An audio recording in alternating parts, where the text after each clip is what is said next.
Welcome back once again, all of my low carb friends, and for those of you who are here for the first time, welcome. Today I have another very easy keto recipe for you. Today I am going to show you how to make super easy keto bacon wrapped chicken bites. These are incredibly easy, and you can make them into small bites for appetizers, or you can make them into bigger chunks for an actual meal. And if you want a printable version of this recipe, you can check out my website at janet'sdeliciouslowcarbkitchen.com. You can find a printable version of this recipe and other goodies there for you. And if you're new to the channel and you want to see lots of easy, delicious, low-carb keto recipes, make sure you click that subscribe button and click the notification bell that's right next to the subscribe button. That way you can be notified every time I put out videos, at least every Wednesday and Saturday. And if you'd like to help support the channel, make sure you scroll down in the description of the video. You'll see some affiliate links. Anytime you purchase anything using those affiliate links, a small portion of your purchase will go to me and help support the channel. So while we do all that, let's get cooking.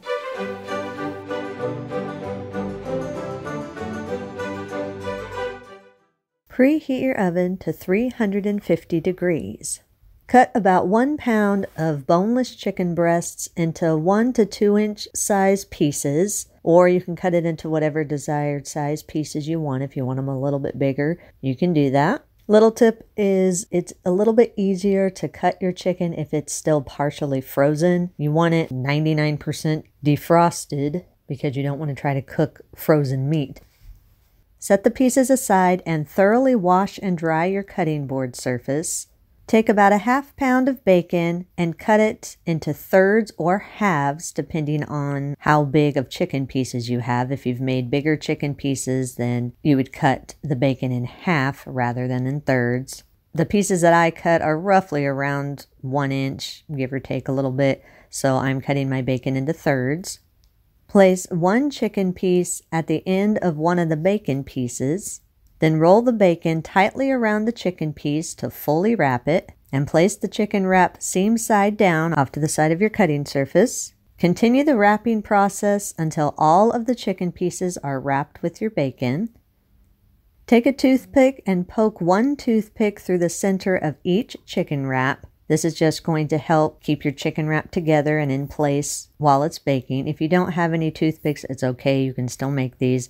Just be sure that when you put them in your baking dish that they are placed seam side down so that you can keep the whole wrap together. Set your wrapped chicken aside for just a minute. Line a large baking sheet with foil, then place an oven fryer rack on top of the foil-lined baking sheet. If you don't have an oven fryer rack, you can just use a cooling rack. Just make sure that your cooling rack fits inside of your baking dish. You don't want it hanging over the sides. This is just going to slightly elevate your wraps and allow them to cook evenly all the way around, and also allow the grease from the bacon to drain down onto the foil. Lightly grease the air fryer rack or your cooling rack, whatever you're using, with some oil or some cooking spray. Then set it aside for a minute. Place 67 grams or around 1/3 cup of the brown sugar sweetener of your choice into a wide bowl. I'm using brown monk fruit sweetener. You can use whatever brown sugar sweetener you want. Add a ½ tablespoon of some mild chili powder. You don't want this to be extremely spicy. And if you want to, for a little bit more of a spice, you can add an 1/8 teaspoon or so of some cayenne pepper. Use a fork and stir everything together until there are no lumps. Place your chicken wraps one at a time into the sweetener mixture. Then take your fingers and sprinkle the mixture over the wrap until the wrap is lightly coated with the sweetened spiced mixture. Lift the wrap out of the mixture and gently tap it so that any excess sweetener can fall off. You just want a light little layer of the sweetener, nothing thick. Place the coated chicken wrap seam side down onto your prepared rack. Then repeat the coating process until all the wraps are fully coated and on your prepared rack. Make sure when you are placing these on your rack that you keep them in a single layer and allow a little bit of space between each one of the wraps so you can have a good even cook all the way around. Place the chicken wraps in your preheated oven and bake at 350 degrees for 30 to 35 minutes, or until the chicken is fully cooked and the bacon is slightly crispy.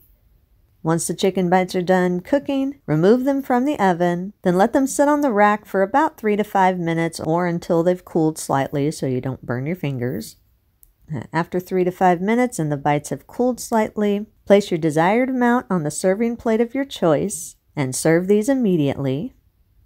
All right, we have our bacon wrapped chicken bites right there. Don't they look yummy? They smell really good. I love bacon. See, there we go. We see the chicken in there, and this is hot on my fingers. Smells good. Let's see what this big boy tastes like. Can't go wrong with bacon and chicken, right? Hot.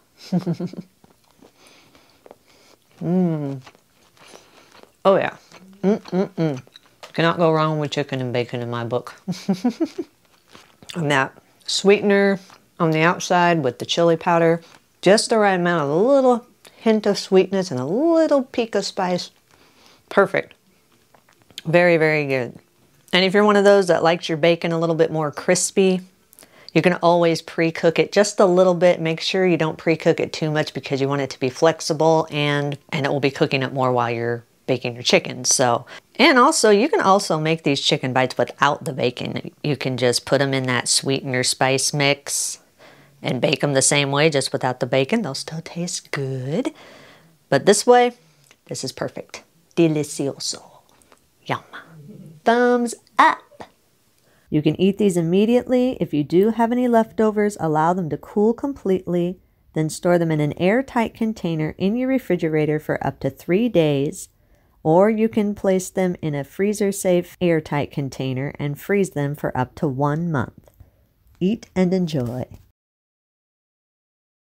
And that's our recipe of the day. I hope you enjoyed it. If you did and you want to see more videos like this, make sure you click that thumbs up like button, click that subscribe button, leave me a comment if you want to. Let me know if there's any recipes that you'd like to learn how to make, and I'll do what I can to get those out there for you. And as always, keep cooking.